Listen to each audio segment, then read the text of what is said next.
Okay, can you all hear me? Awesome. So we are here for data-driven leadership using behavior analysis to optimize team performance. So if you're in the wrong space, there's still time to run. You can go. No. So thank you so much for joining me today, and we will go ahead and get started.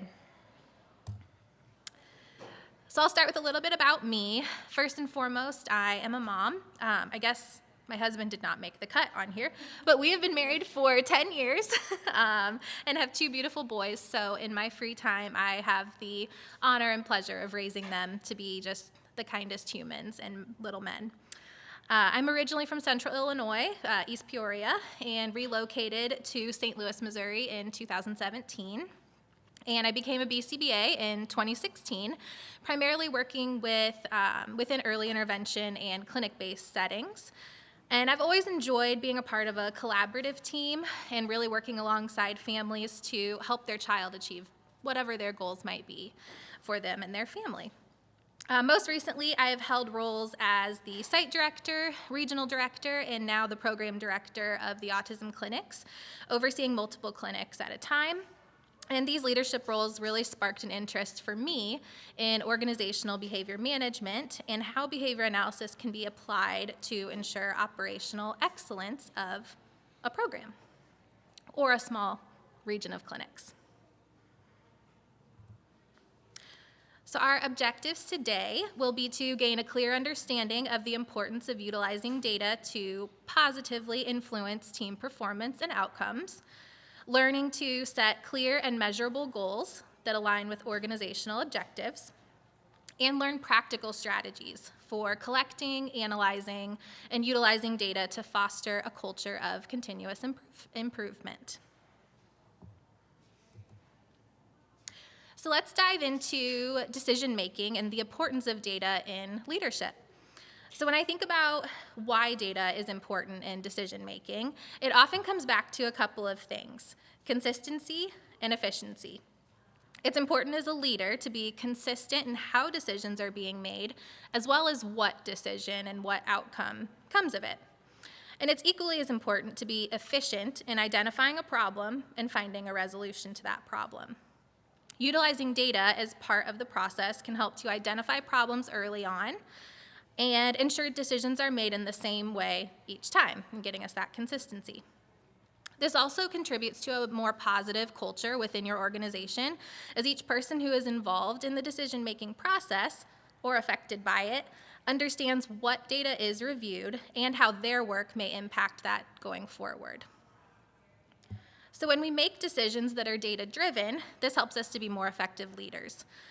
Effective leadership lends itself to improvements in team performance due to team members having a really clear understanding of their expectations and how their work impacts the program or the organization as a whole.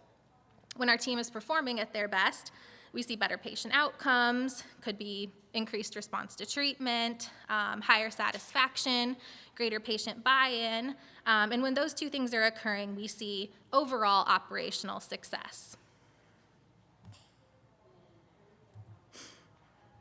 So I mentioned earlier in my little bit about me that organizational behavior management, or OBM, is one of my key areas of interest. OBM is a subdiscipline of behavior analysis that focuses specifically on human behavior in workplace settings. So what makes OBM particularly valuable is its emphasis on using data-driven strategies to create meaningful, sustainable improvements, not just for productivity, but for the overall workplace environment.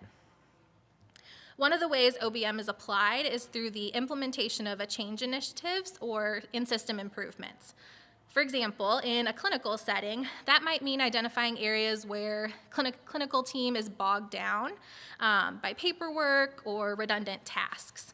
And by streamlining those systems, we can free up their time to focus more on their clients and their patients.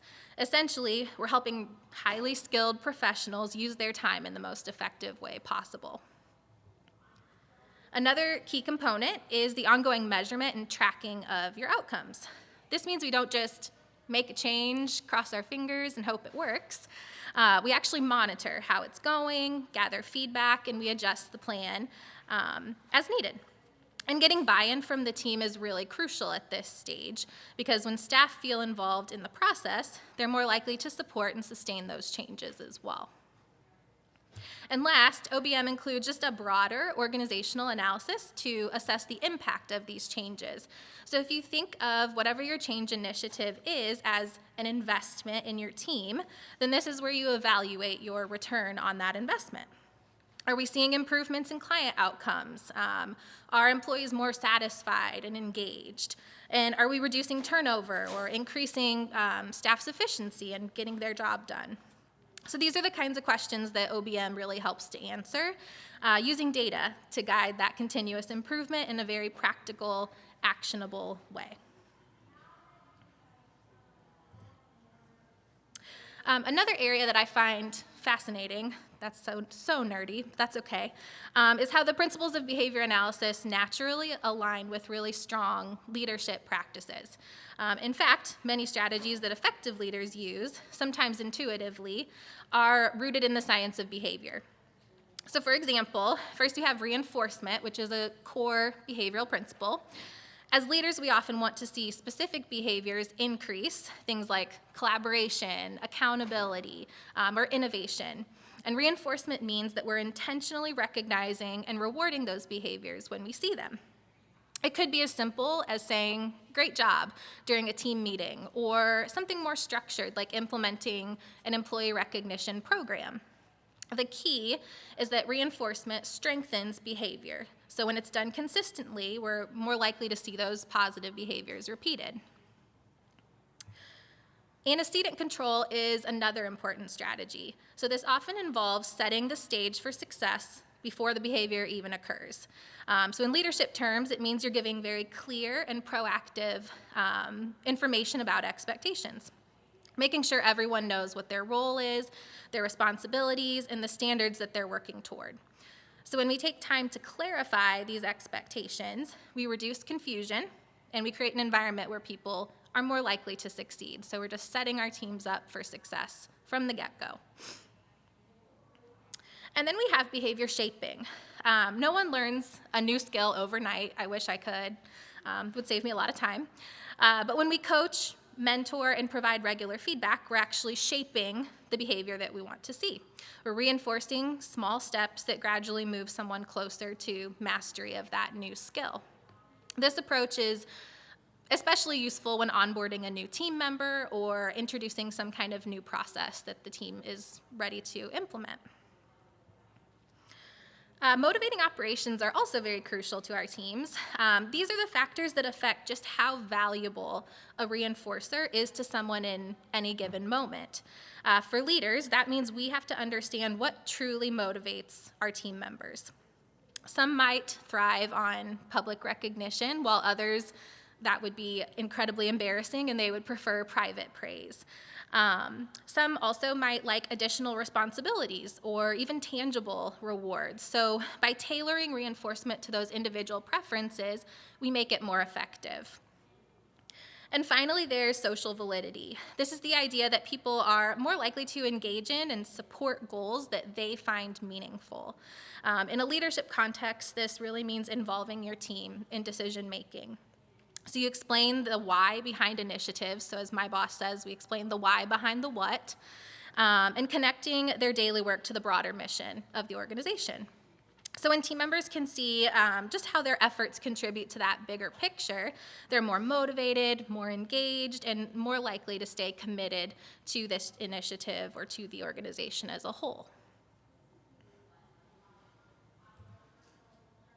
So next we'll kind of dig into setting SMART goals as well as key performance indicators. So first, it's essential to set goals that are SMART, which stands for specific, measurable, achievable, relevant, and time-bound.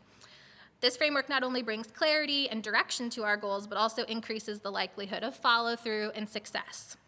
So let's break each part down. Specific means the goal should clearly define what is going to happen and how it will happen. Vague goals like improve performance don't really offer us any guidance. Instead, a specific goal might be increase client satisfaction scores by 10%, by improving response times to new requests for service. It outlines what we're doing, and it kind of hints at the approach that we're going to take. And then measurable is all about tracking progress. If we can't measure it, we can't really manage it. So a measurable goal includes some kind of concrete benchmark, such as increasing the number of patients served per month, reducing response times to client concerns, or even just tracking the number of new hires that are onboarded successfully and maybe stay with the organization.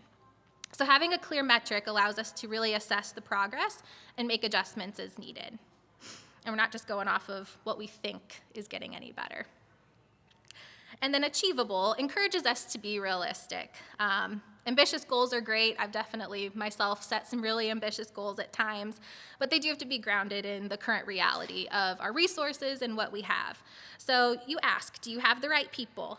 Do you have the right tools and the right systems in place to support this new initiative? So for example, aiming to launch like a completely new program in 1 month sounds very exciting, seems like something that would be great. Why would we be against that?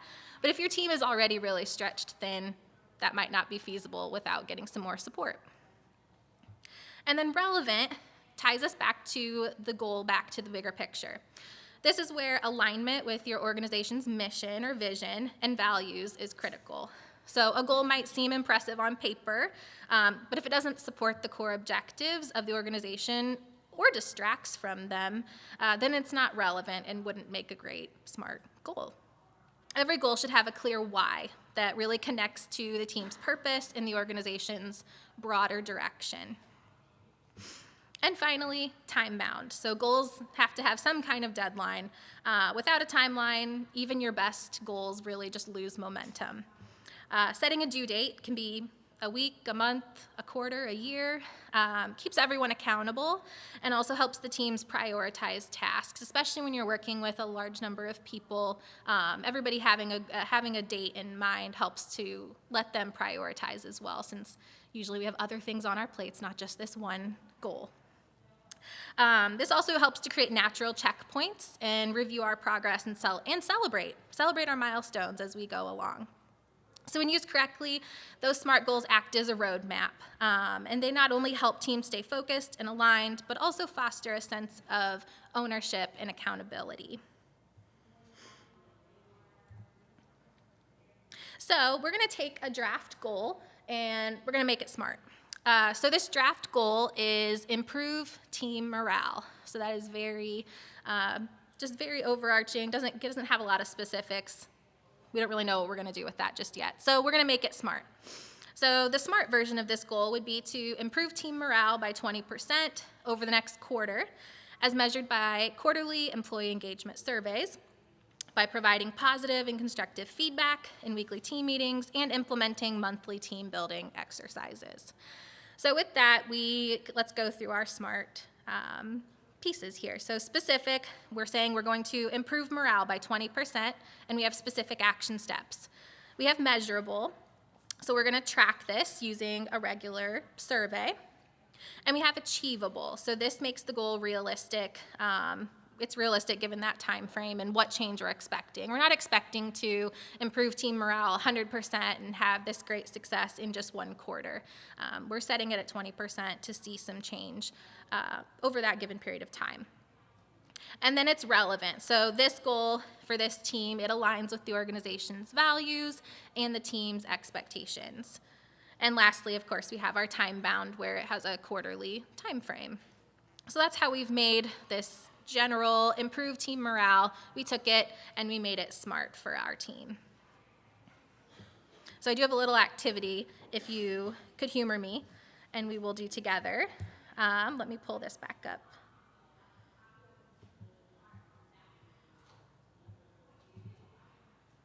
So you can either scan this QR code from your camera, or you can join on the website using your phone or computer or anything like that. I'll give everybody a couple minutes to join.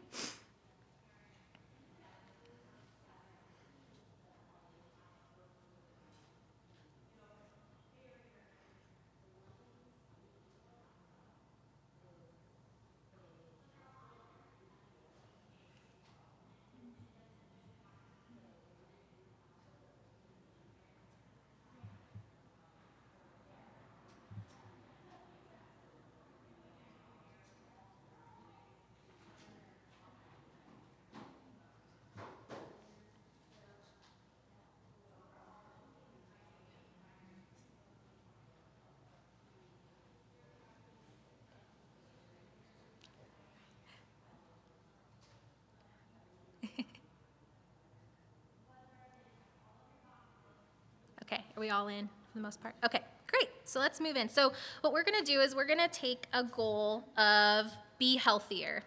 So that's something that oftentimes we're all, maybe not all of us, but many of us may be trying to put in our personal lives, that we want to be a healthier individual for whatever reason.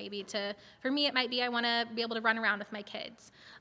So with that, we're going to take the pieces of having a SMART goal, and we're going to make it SMART. So come up with something specific, or how would you make be healthier specific for you or anyone. It can be pretend.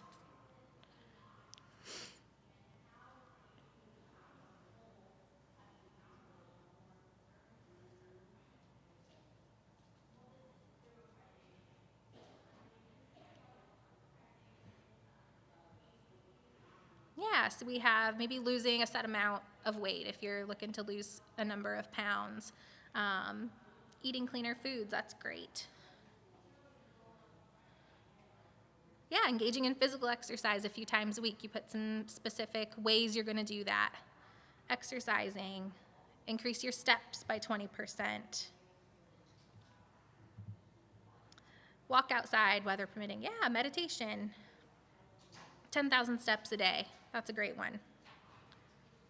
I've seen a lot of these. In the past, people have even answered with getting 7 hours of sleep every single night, drinking X amount of ounces of water per day. And how are we gonna get those? Be more in tune with the sleep pattern. Great. Yeah, these are all really great ways to come up with something specific for just being healthier. What are we gonna do? And how are we gonna get there?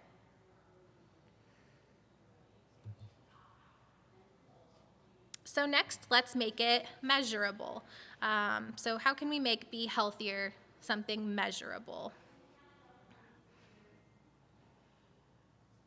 This could be how you're going to track it. How are you going to know?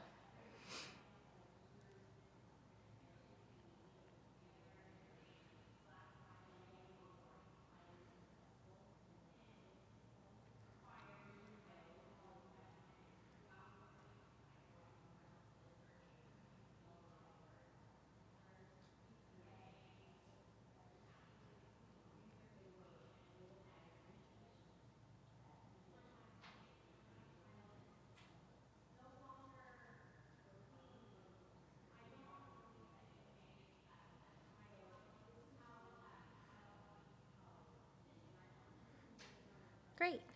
Yeah, logging our sleep. What's the quality of the sleep that I'm getting? How many hours am I sleeping every night? Water, setting alarms, that's great. That's what I should probably do. Logging your weight every morning. That's a great way to see where you're at each day and set yourself up for success.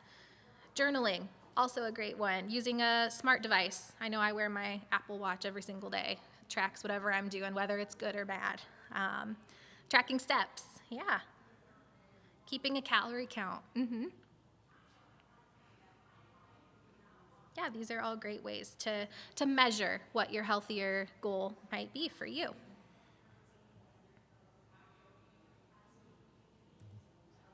So now let's think about how are we going to make sure that it's achievable? So maybe we're not going to say, I'm going to lose 100 pounds in 2 months. That's probably not an achievable goal.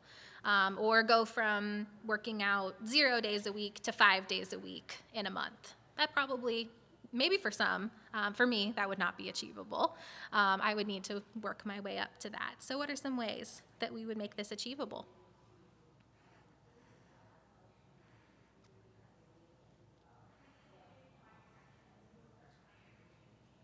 Y'all are trying to get on my good side and say data, because we know BCBAs love data so much. Yes, taking baseline data, knowing where did you start? What's your baseline?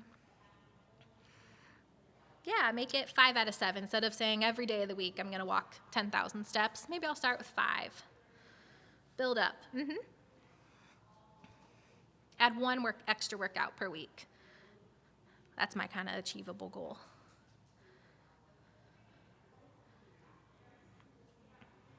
And starting small, yeah. Awesome, thank you, this is great. Great ways to make your goals achievable for you. 2 days a week, self-talk, yes. Talk yourself up, motivate yourself. I can do this. 2 days a week, that's nothing. And eat healthy. Yeah, 5 out of 7 days. Sometimes we're all going to have those days where we want to have our treat, and that's okay. And we're going to get back on. Consistency is key. So now let's talk about how this is relevant to you. So maybe you have something going on in your life that you want to be ready for. Is there an event coming up that kind of helps make this relevant to a goal, make this goal relevant for you? Or just something, any other event going on in your life? Why would you want to be healthier?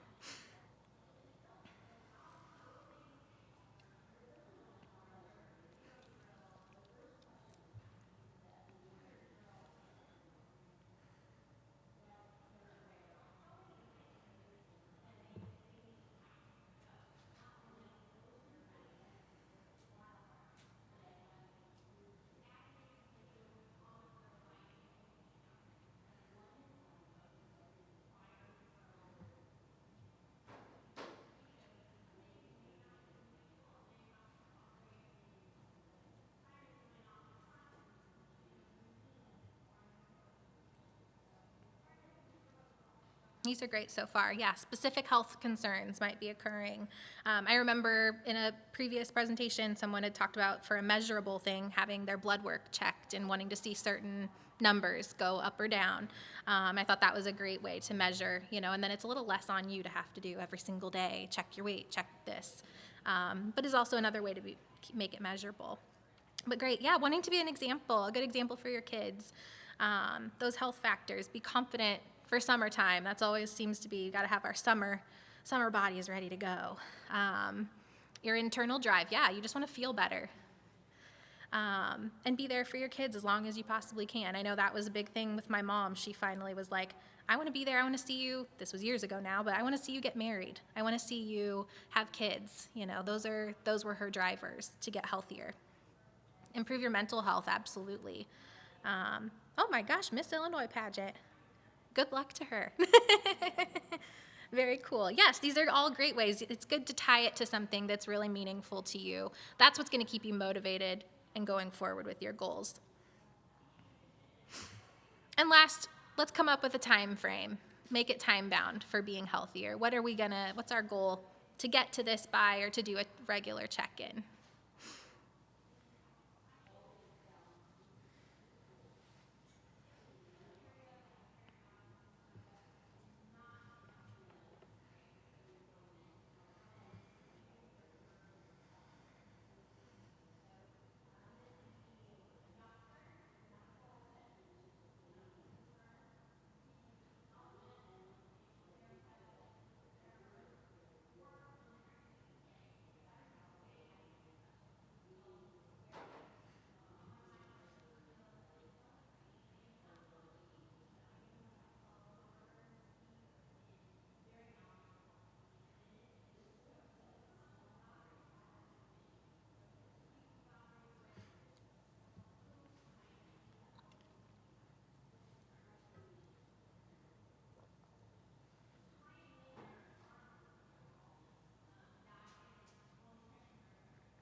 Awesome. Yeah, we have by the end of the year, within a certain amount of months, weekly weigh-in. If you meet your goal, great, keep going. That's a great way to keep that motivation high too, is like make your goals really short and then keep going. Add to it. You want to lose 15 pounds in 2 months. Great, weekly check-ins. Weekly check-ins the first 3 months, then fade. Those are also great ways once you establish a habit, and then you can start to fade back your checks. And 1 day at a time, yes. That's also, especially if you're starting something brand new. This is a new routine for you. 1 day at a time is a great way to start out. And that pageant, that's the day before my birthday. What a great time. What a great time. Awesome. Well, thank you guys for participating in my little activity here. Let me get back over to this presentation. Alrighty. So now let's talk about what is a KPI.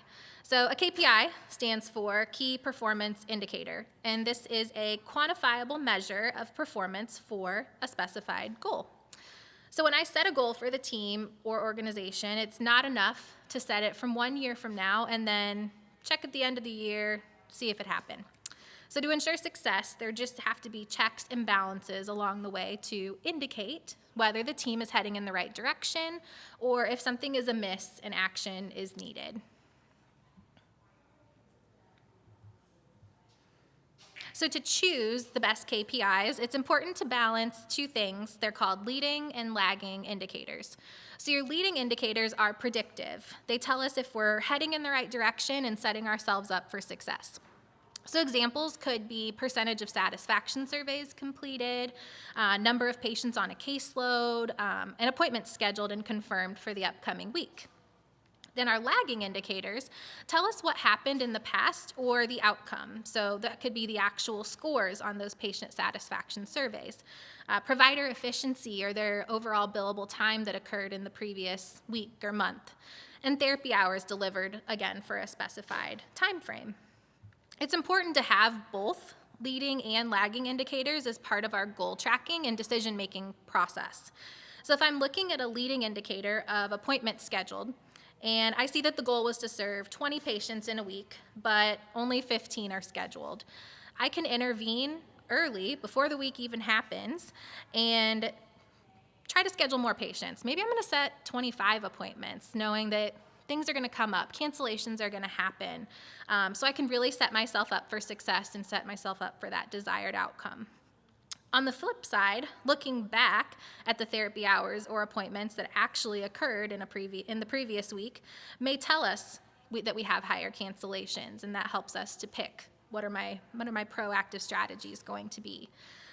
Maybe those cancellations are higher than we originally thought, so we're going to adjust. Maybe a provider is just spending too much time on administrative tasks, which is making it really difficult for them to see as many patients as we're expecting them to see in any given week. So both of these indicators help that leader to intervene earlier and to ensure that larger goal of the program or organization can actually be met.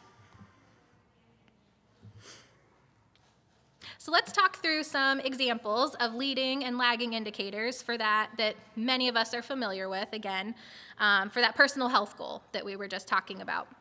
So maybe I've set my personal health goal to be I'm going to lose 20 pounds in 6 months, and by assigning points to food items and exercising 4 days a week. So you heard that, I made it smart. So some leading indicators for me to achieve this goal would be counting calories, planning and prepping meals in advance for the week. Maybe I'm tracking points. Maybe I'm using some system where foods are assigned points and I can have so many per week. Or tracking macros, and then making reservations for exercise classes. So I'm joining a gym and I have to reserve a spot. And that's a good way, a leading indicator to me that I'm setting myself up for success for that 4 days a week goal.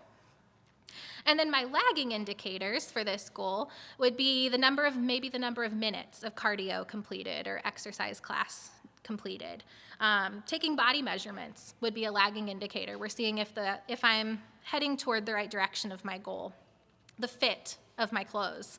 Am I feeling different? Do they feel like they're fitting looser in certain ways? And of course, that number on the scale would be a lagging indicator as well, telling me how I'm doing. So now let's go back to that SMART goal from before of improving team morale. So we want to ensure this goal is met during the quarter. So I need to insert some leading and lagging indicators to make sure that goal is successful. So some possible leading indicators could be having meetings scheduled in advance and confirming attendance for each team member. Supervisors preparing agendas in advance with specific items for feedback and tracking attendance at those monthly team building activities. Lagging indicators in this situation could be those employee engagement survey results, could also be team turnover. So you could be looking at turnover as you go, and is that changing at all? And just overall employee attendance and absenteeism would also be a lagging indicator for me. And then, of course, satisfaction surveys after those meetings or team building activities are all those leading and lagging indicators for my team morale goal.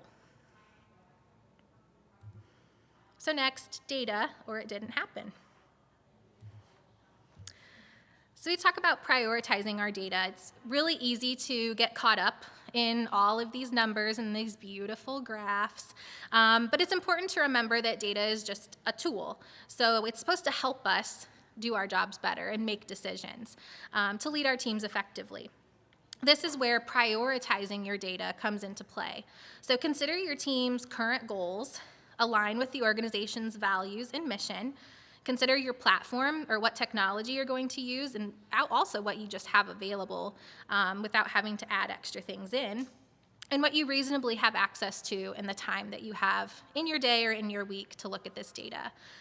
Collecting and analyzing data can take a lot of time, especially if you're the one that's pulling the data, cleaning it up, making it presentable, all on your own. Then it just makes it even more important to consider what matters the most, so that you still have time to take action and make decisions. So data should be focused on what's essential and not extraneous. Essential data directly contributes to the goal, while extraneous data is often unrelated or it just distracts us from the original goal that we had in mind. So take our staff morale goal example. Some extraneous data here would be personal information of the employees, detailed performance metrics that don't relate to the goal at hand, or just non-relevant employee feedback. And while this information is important in some settings, for our goal of increasing morale, it's just going to distract us from what's actively occurring to get to our desired outcome. So when determining the right data to track, I really encourage you to bring your team into the discussion. We see a lot greater buy-in in these change initiatives when all parties are affected get to be involved in some way. So I'm not saying they need to be at every single meeting and at every step of the process, but bring them in. They may have some really creative ideas for how to achieve the goal that you're trying to set, especially if they're the ones that are implementing that goal on the floor, on the ground. It also helps to ensure that expectations are really clear and gives you, as the leader, an opportunity to assess that level of excitement or non-excitement surrounding the goal, or where you might need to put more of your focus. So making that data visible to the team can be really motivating, especially for those that are really competitive in nature and like to see how their actions align with the organization as a whole. So including the team in the process just helps, again, to promote that ongoing continuous improvement in your culture. I have one team that is very competitive, and man, I'll just say it, they're in O'Fallon, Illinois, and they wanted me to say today, like, O'Fallon shows up. So they are the most competitive team. If I give them a goal and say, okay, Springfield's doing a little bit better than you guys, that's it, that's all I gotta do. And they're going to get their acts in gear. So I use that to my advantage. I know that they're competitive and it's all in good fun, and it's motivating to them. So next, when we're tracking performance and making decisions, let's start with a simple but powerful principle. So let that data indicate to you what is going well and what is not. Data doesn't lie. It gives us insight into performance trends. It helps us spot what's working, and just as importantly, what's falling short. But it's not just about the numbers. It's about what those numbers are trying to tell us. So that's why regular review is really essential. Whether it's weekly reports, monthly check-ins, quarterly evals, just establish some kind of rhythm. This cadence really helps you to catch those small issues before they become major problems. And then you're working to catch back up, and you want to make sure you're always working with the most up-to-date insights. So from here, you can pinpoint those performance gaps or those inefficiencies and start to think about how you're going to address them. So whether that's through additional training, a shift in responsibilities, or even a change in your leadership approach. But, and this is just as important, don't forget to celebrate the wins too. Data doesn't just show what's broken, it also highlights our success. So you want to use those moments and recognize the individuals who are doing what they're supposed to be doing. Acknowledgement really fuels motivation and keeps our momentum high. So again, a quick, great job. You're doing an awesome job. I see what you're doing. A thank you email, a shout out in a team meeting, or even just in a performance review just goes a long way in building morale and reinforcing positive performance. Now, while data is incredibly valuable, it is only one piece of our leadership puzzle. Sometimes data will expose tough truths and things that will require difficult conversations. And when that happens, it's easy to just focus on the numbers and kind of use those to keep some distance between you and whatever the problem is. But as leaders, we need to balance that objectivity with compassion. So not all problems are purely performance related. Sometimes data may show just a dip in productivity, but the root cause could be many things. It could be burnout, it could be some personal struggles, or just a lack of clarity around what the expectation actually is. So that's why when we're addressing these issues, we have to look beyond the chart or beyond this dashboard and use your full leadership toolkit. So that means you're going to ask thoughtful questions before we jump to conclusions of what's going on. We're going to create a safe space for honest conversations. And we're going to deliver feedback. We should, but we're going to do it in a way that's direct while also being supportive and constructive. And if you need a book recommendation, I recommend Radical Candor by Kim Scott, 100% best leadership book I've ever read. But talks about being clear and kind. Clear is the most kind way to give feedback. Just be clear and be kind and build those relationships. So we want to think of our data not as a map, but as a compass. So it points you in the right direction, but then you use your tools, you use what you know about your team, and you approach it with that emotional intelligence that you have and human connection, and that's what turns our insight into actual impact. So back again to our staff morale example. Let's see what some of those leading and lagging indicators might be telling us. So team turnover decreased by 5%. So that's positive. We see a decrease, but maybe not as big of a change as I would like to see. There's been no change to absenteeism rates, and the post-meeting satisfaction surveys are a 3 on a 1 to 5 scale, 1 being not satisfied, 5 being highly satisfied. So people are feeling neutral about their staff meetings. So these indicators tell me as a leader that I need to change something. More time is not going to make a difference in these results. I need to make a change to what I'm doing. So maybe I look in detail at those one-to-one feedback meetings and team building activities. Let's look at those leading indicators. Are people scheduling those meetings in advance? And are they following through, or are they canceling them at the last minute or constantly moving them around? Are supervisors and teammates preparing the agenda in advance? That way we're having those thoughtful discussions and touching on all the things we're supposed to touch on, and providing feedback. So once I make these decisions and take action, I can choose to go back and edit my data strategy. That's okay, I can change it. Maybe I need to gather and analyze these a little bit more frequently than a month. If I want to see these changes and make sure that we're making a change, maybe I need to look on a weekly schedule so that I can continue on and see those changes impact as a whole. And it's important to be ready to pivot and make changes along the way. If you've watched Friends, I feel like most of us have, you know the pivot. Ross says pivot.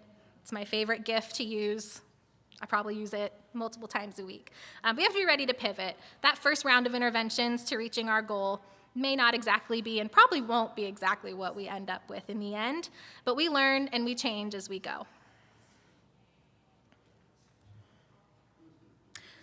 So I do have some real-world examples. This is data from my team, and the outcomes that we've seen so far. So this right here is an overarching goal to improve service quality and ensure that there's a high standard of care across all of my clinics this year. So there's multiple measurements, but I'm going to highlight 2 of them today. So this first one is our average learning opportunities per hour. And our data collection system that we use has a way for us to view this data after session, anytime, so we currently track it on a biweekly, every 2-week basis. First, in baseline, this particular team was hovering in the mid to low 20s, so about 20 learning opportunities were occurring per hour. And our goal at the time that we came up with was an average of 30. And as the team came together, our leaders determined that goal. So we felt like this was achievable. It's an appropriate goal for the wide variety of kids that we serve, and we felt like this is where we wanted to land. So the goal was set, and our data was made available to all the leaders on a biweekly basis. So that second chunk of data there, that's where we set those expectations, and the leaders had some visibility. So we saw a change, but still didn't get to where we wanted to be. So taking it a step further, those leaders problem solved. They looked at some potential technology barriers. They also determined that their teams could probably use some additional training on how to get some more learning opportunities during their day. And then they also used this to also give our team members greater visibility into what opportunities they're providing within their session. So while they're in session, they can go see how many opportunities have I come up with during this 1 hour time block. And so they did that. They worked on how to embed these throughout their session. And after that, we saw a beautiful upward trend exceeding our original goal. So now they're maintaining an average of about 40 learning opportunities per hour, and we're not done yet. We'll continue to track this. We'll also make sure it maintains this level of care, but we'll also keep having conversations. Is this goal still appropriate, or should we increase this goal? Because now we know we can do this. We probably can up the ante a little bit and do a little bit better. Continuous improvement all the time. So another example that's probably my favorite outcome to date is also related to that overall goal of improving quality and consistency in service delivery. So patient satisfaction can be difficult to determine leading indicators for. But we wanted to look at the percentage of families who were attending family guidance as one indicator of that potential patient satisfaction, as well as overall service delivery quality. So this team, their baseline for, This team's baseline for family guidance was about 33%. So that meant that about 33% of families in that month were actually attending family guidance sessions. And that's low for, if you had 10 kids attending the clinic, that meant 3 showed up for family guidance. They were showing up to therapy, but getting parents in was difficult to do. So we set a goal of 90% participation. I would, of course, love 100%, but I want to make this achievable for the team, and so we set the goal at 90% of families. And we first started out by just announcing the goal and making the data visible to the team leaders again. Again, didn't make much of an impact. We saw about 35%, so not much of a change there. So the next step was we made that data visible again to all of the team members. We encouraged advanced scheduling of family appointments, as well as maybe setting them on a reoccurring schedule to make it predictable for the family. You're not trying to go back and forth, figure out when they're free this week, because I know as a mom, that would be my worst nightmare. Hey, I need you to come in for this family guidance this week. Okay. My schedule's a little full. So setting those recurring appointments. And then we also conducted a training exercise as a team. We did a panel discussion with current BCBAs who had really high rates of attendance for family guidance on their caseload. We talked about what are those common barriers? What are some potential solutions? How can you just start small to get more buy-in from your families? And after 2 months with those interventions in place, the team met their goal. They were close. In February, they got 81%, which was still a great achievement to see such a big increase. But then in the month of March, they actually had a perfect attendance, and every single family was in for family guidance. And I hope to see this now continue, and I'm sure we will see this continue and maintain over time. And we'll just continue to monitor again and ensure that it does maintain, and if it doesn't, what happened? What changes do we need to make? Were we just excited for 1 month and then we let it drop? So we're going to keep monitoring this until we see that it's a habit and it's consistently happening and it's just part of what we do. And this last example is just a view of some sample operational indicators to ensure the financial health of a program. So these are some of the indicators that I look at to make sure that we're running really smoothly, we're running efficiently, and that the team is meeting their performance expectations. So if I was only looking at that last column of the gross profit for the team, I noticed that there's a couple teams that are below that goal. So I'm going to look at my other indicators and be like, all right, What's going on here? What happened on this month or this couple week period? And so it would appear that those teams, Team B and C, I don't know if you can see that, but teams B and C there, had less billable time than we would expect. So they were paid for more administrative time than they were providing services to the families that we serve. So I can take action on that. I might have some performance conversations with team members and see what are the barriers that are occurring that may have impacted this data. Or look at their leading indicators. So a leading indicator for us is scheduling appointments in advance. So if your goal is 25 hours a week, schedule yourself for 28 hours. And then let's see, things will happen. Cancellations, you get pulled in another direction. Set yourself up for success. And look at just some general time management strategies. And then I'd also look at the hours delivered, that second column there. So I can drill down a little bit more into that and see, are there really high cancellations? Did we have a lot of illness? I know January, February, it was like the entire clinics would be out with the flu.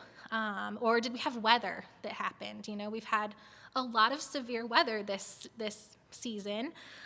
Did we have some weather events that were just out of our control, unfortunately?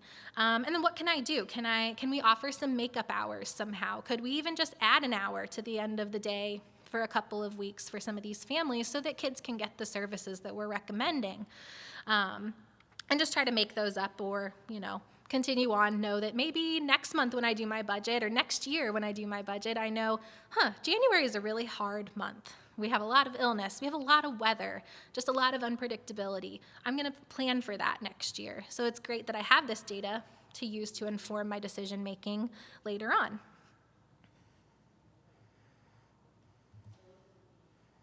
So let me recap with you. Today you're going to commit. You're here, right? You chose this presentation. Bless you all for choosing this. So we're going to commit to utilizing data in the decision-making process, no matter what level of leadership we're at or aspire to be.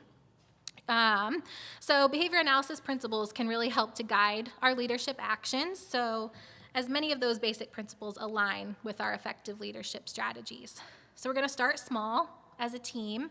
We're going to choose one goal, just one, make it SMART, pick those KPIs and leading and lagging indicators, and we're going to execute it. And then we're going to test it. We're going to see what's going on. We'll make our changes, and we'll keep going. And my last bullet that I'll leave you with is that change is scary. And it's scary for the person tasked with implementing the change, and it's also scary for you, and it's scary for the systems and the individuals who are expected to do that. So you're welcome to steal my 2025 motto, which is do it scared. We're going to do it anyway, and we're going to do it scared. I'm up here, and I'm doing it scared. So we're going to do it one step at a time.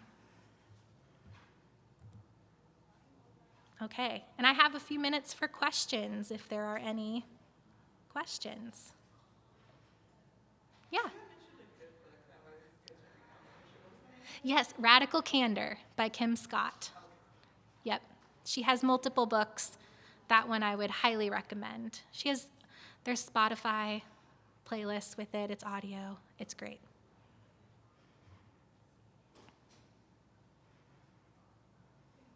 You're welcome.